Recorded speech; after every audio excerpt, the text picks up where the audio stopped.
Hello students, welcome to my channel. Solve करेंगे 6.2 का question number 3 and 4। तो question number 3 में फिगर दी गई है जिसमें A B parallel C D है, E F perpendicular C D और एंगल जी ई डी हमें गिवन है 126 डिग्री। तो यहां पर तीन एंगल हमने फाइंड करने हैं, एंगल ए जी ई ये वाला angle plus angle G E F ये वाला एंगल और साथ में एंगल एफ जी ई ये वाला एंगल। ये तीन एंगल हमें फाइंड करने हैं। तो पहले हम फाइंड करेंगे एंगल ए जी ई। तो जिसके लिए यहां पर हम गिवन में हमें दिया गया है कि angle G E D is equal to 126 degree. Therefore we can say that angle GED is equal to angle AGE। क्यों ऐसा हम बोल सकते हैं? क्योंकि ये अल्टरनेट इंटीरियर एंगल्स हैं। ठीक है, तो यहां पर एंगल AGE भी हो जाएगा 126 डिग्री। तो एक एंगल हमने फाइंड कर लिया। आगे है एंगल GEF। एंगल GEF तो यहां फिगर में देखेंगे GEF। तो देखो GED ये कंप्लीट, यहां से एंगल GED यहां से लेके यहां तक ये हमें क्वेश्चन में गिवन है 126 डिग्री। ठीक है, तो GEF फाइंड करने के लिए हमें क्या करना है कि एंगल GED में से माइनस कर देना है एंगल FED। और यहां एंगल FED जो है वो इक्वल है 90 डिग्री के। क्यों है? क्योंकि यहां पर EF परपेंडिकुलर CD है। EF परपेंडिकुलर CD है और परपेंडिकुलर मींस 90 डिग्री। तो यहां GEF फाइंड करने के लिए GED हो गया 126 डिग्री, FED हो गया 90 डिग्री। इन दोनों को हम माइनस करेंगे तो ये हो जाएगा 36 डिग्री। तो इस तरह दूसरा एंगल यहां पर हो जाएगा एंगल GEF 36 डिग्री, जो कि हमें फाइंड करना था। दो एंगल हमने फाइंड कर लिए। अब है यहां पर तीसरा एंगल, एंगल FGE। ये हमें यहां पर फाइंड करना है। तो FGE ठीक है। तो इसके लिए देखो इतना पार्ट एंगल AGE जो है वो है 126 डिग्री।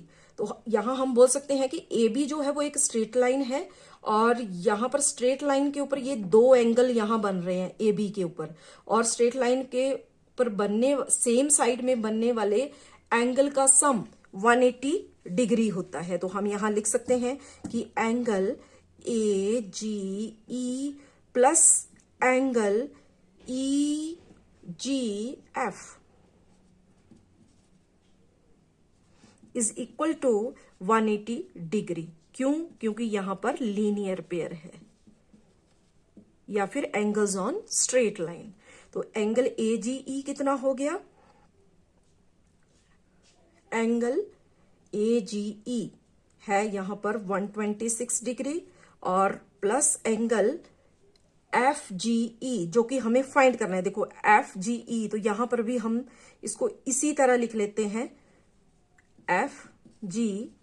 अगर हम EGF लिखेंगे तो भी वही बात है, लेकिन यहां पर जिस तरह से हमें क्वेश्चन में पूछा गया है FGE G को सेंटर में रखेंगे, FGE हमें फाइंड करना है, वो हो गया 180 डिग्री के। तो FGE हमें फाइंड करना है तो उसको तो हमने क्या करना है, एज इट इज यहां पर लिख लेते हैं FGE is equal to 180 degree. और यहां से FGE की वैल्यू हमें मिल जाएगी 180 डिग्री और प्लस 126 यहां आ गया माइनस में।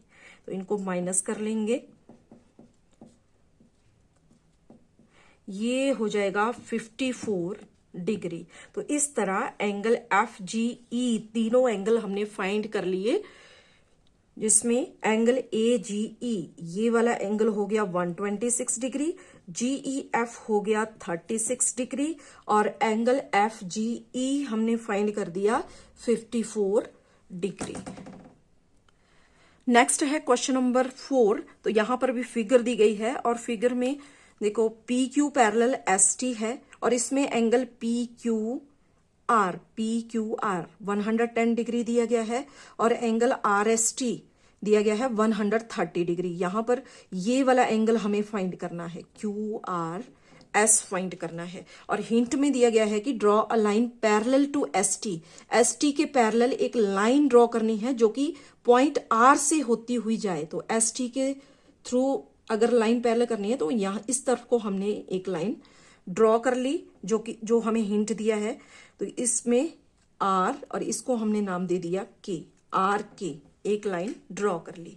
अब यहाँ क्यू आर एस हमें फाइंड करना है। ठीक है, तो किस तरह से हम अपना क्वेश्चन स्टार्ट करेंगे। देखो, जब हमने आर के लाइन पैरेलल लाइन ड्रॉ की एस टी के, तो यहां से देखो कि एस टी पैरेलल आर के, एस टी जो है वो आर के पैरेलल है। तो यहां पर angle T S R plus angle K R S is equal to 180 degree.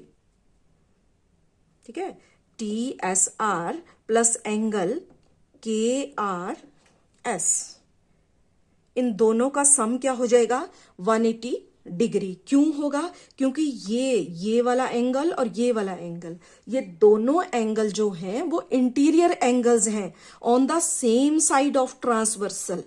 तो रीजन में हम लिख लेंगे interior angles on same side of transversal.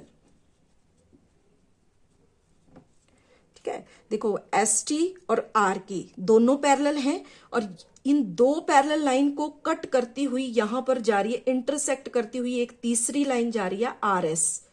ठीक है, और हम जानते हैं कि जब दो पैरेलल लाइन को तीसरी कोई लाइन इंटरसेक्ट करते हुए जाती है तो उसको हम ट्रांसवर्सल कहते हैं। और ट्रांसवर्सल के इंटीरियर एंगल्स जो होते हैं सेम साइड में वो इक्वल होते हैं। तो इसलिए हम बोल सकते हैं कि angle T S R plus angle K R S is equal to 180 डिग्री। सॉरी, यहां पर एंगल टी एस आर का sum plus angle K R S, दोनों इंटीरियर एंगल्स का सम 180 डिग्री होता है अगर वो ट्रांसवर्सल की सेम साइड पर एंगल बन रहे हैं। तो इस रीजन के थ्रू हम इस तरह से लिख सकते हैं। और यहां पर हमें गिवन है कि एंगल टी एस आर या फिर हम बोल सकते हैं angle are S T, are S T जो है वो दिया गया है 130 डिग्री।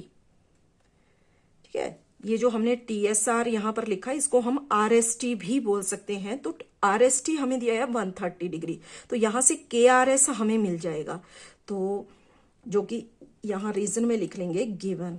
तो therefore angle T S R या आर एस टी ये हो गया 130 degree plus angle K R S is equal to 180 degree. तो angle K R S is equal to 180 degree minus 130 degree. तो ये हो जाएगा यहां पर 50 डिग्री। ठीक है, एंगल के आर एस, ये वाला एंगल हो गया यहां पर 50 डिग्री। ठीक है, लेकिन हमें फाइंड करना है यहां पर एंगल क्यू आर एस, ये वाला एंगल हमें फाइंड करना है। तो उसके लिए देखो, अगर S T parallel R K है और according to question P Q parallel S T है, तो हम यहां बोल सकते हैं कि also P Q parallel R K. क्यों? क्योंकि पी क्यू जो है वो पैरेलल एस टी है।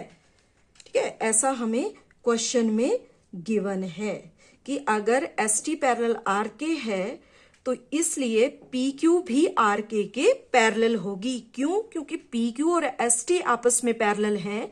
तो अगर एस टी के पैरेलल कोई तीसरी लाइन यहां पर ड्रॉ की जाती है तो वो पी क्यू के भी पैरेलल होगी। ठीक है, तो इस रीजन को हम यहां पर ले लेंगे। तो यहां पर angle P Q R equal हो जाएगा एंगल क्यू आर के।